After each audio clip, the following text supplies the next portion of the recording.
हाथ ऊपर उठावो, प्रेम से मैया जी ला याद करवो। बोली मोली माता की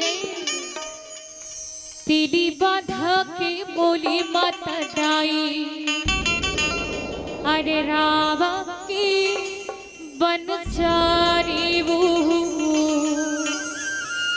जयपुर शहर के काली माता दाई, दिखत बिरबिटकारी वो। देखो फरमाइश आप सबकी ओर से हो है तो फिर कहे बार नहीं लगना चाहिए कि ताली बजाओ, है ना। तो आप सब लोग मोर साथ मीठा मीठा ताली के साथ आनंद लेना है माता जी के भजन के। जय हो।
निकले माता न भावे बन सारी वो नौने